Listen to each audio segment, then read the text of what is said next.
របបសឹកភូមិបន្តវាយប្រហារលើក្រុមឧទាមដោយមិនគោរពបទចុះបាញ់ក្រោយរំជួយដី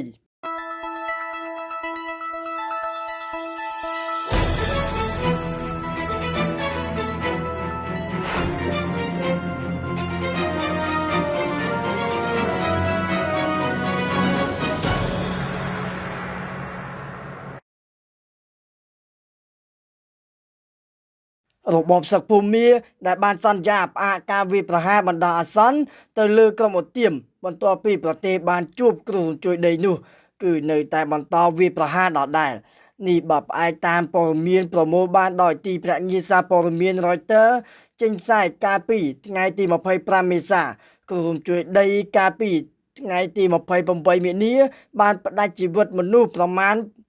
3700នាក់នៅភូមិហើយបច្ចុប្បន្នប្រជាជនភូមិប្រមាណ60000នាក់ត្រូវរស់នៅក្នុងជម្រកបណ្ដោះអាសន្នដោយសារផ្ទះសម្បែងត្រូវបានបែកបាក់អស់កាលពីថ្ងៃទី2មេសាពោលគឺ5ថ្ងៃក្រោយរំជួយដីរបបសឹកភូមិបានប្រកាសផ្អាកការវាយប្រហារជាបណ្ដោះអាសន្នទៅលើក្រុមឧទាមរយៈពេល20ថ្ងៃដើម្បីសម្រួលដល់ការជួយសង្គ្រោះក៏ដូចជាការដឹកជញ្ជូនជំនួយមនុស្សធម៌ដល់ជនរងគ្រោះដោយមហន្តរាយរំជួយដី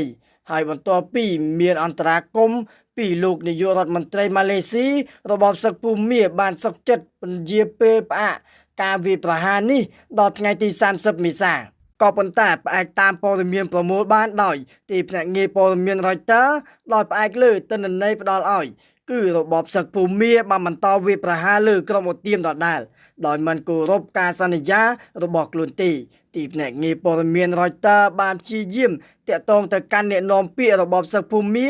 ដោយសូមការបំភ្លឺទៅនឹងបញ្ហានេះតែមិនបានទទួលការឆ្លើយតបអ្វីទាំងអស់របាយការណ៍របស់ Asilit បានបង្ហាញថារវាង2ថ្ងៃ28មីនាដែលមានគ្រោះរញ្ជួយដីរហូតដល់ថ្ងៃទី24មេសាគឺកងទ័ពនៃរបបសឹកភូមិបានលើកការវាយប្រហារចំនួនយ៉ាងហោច207លើកដែលក្នុងនោះមាន140លើកជាការវាយប្រហារបាញ់ប្លង់គ្រាប់ពីលើអាកាសនិង24លើកជាការវាយប្រហារដោយគ្រាប់កាំភ្លើងធំដោយឡែកចន្លោះពីថ្ងៃទី2ដល់ថ្ងៃទី18មេសាគឺកងទ័ពជាតិភូមិបានបើកការវាយប្រហារជាមធ្យម 9.7 ដងហើយសម្លាប់មនុស្សជាមធ្យម6នាក់ក្នុងមួយថ្ងៃចំណែកក្រុមឧទាមប្រឆាំងរបបសឹកវិញបានវាយប្រហារតបវិញចំនួន3លើកតាមរយៈការប្រើដ្រូនដោយសារគ្មានមធ្យោបាយធំដុំដោយកងទ័ពរបបសឹកដូចជាយន្តហោះចម្បាំងឬកាំភ្លើងធំជាដើមភាគច្រើននៃការវាយប្រហាររបស់របបសឹកភូមិគឺកើតមាននៅតំបន់សាងហ្គាងរដ្ឋសានរដ្ឋរ៉ាខិននិងកាឈិនជាដើមនេះបើផ្អែកតាមលោកស៊ូមុនអ្នកវិភាគនៅក្រុមការងារអេស៊ីលីតយ៉ាងហោចណាស់ការវាយប្រហារចំនួន172លើកបានកាត់ឡើងបន្ទាប់ពីបទជប់បាញ់បណ្ដោះអាសន្នចូលជាធរមានក្នុងនោះមាន73លើកដែលកងទ័ពរបបសឹកភូមិបានវាយប្រហារទៅលើតំបន់ដែលរងគ្រោះដោយមហន្តរាយរញ្ជួយដីមន្ត្រីទទួលបន្ទុកការិយាល័យសិទ្ធិមនុស្សនៃអង្គការសហប្រជាជាតិប្រចាំភូមិបានលើកឡើងថារបបសឹកភូមិគ្មានធម៌មេត្តាបន្តវាយប្រហារធ្វើដូចជាគ្មានរឿងអ្វីកើតឡើងទាំងដែលប្រជាជនខ្លួនកំពុងរងទុក្ខវេទនាដោយសារគ្រោះរញ្ជួយដី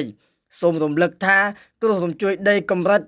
7.7 នៃកម្រិត Richter បានផ្ដាច់ជីវិតប្រជាជនភូមិប្រមាណ 3700 នាក់និងរបួសជាច្រើនពាន់នាក់ទៀតក៏ត្រឹមថ្ងៃទី25មេសាមានមនុស្សយ៉ាងហោច60000នាក់ដែលរស់នៅក្រោមជម្រកបណ្ដោះអាសន្នខណៈរដូវភ្លៀងបានចាប់ផ្ដើមមកដល់អង្គការសហប្រជាជាតិបានអំពាវនាវប្រមូលប្រាក់ចំនួន275,000 លានដុល្លារបន្ថែមទៀតដើម្បីជួយដល់ប្រជាជនភូមិអង្គការសហប្រជាជាតិអះអាងថា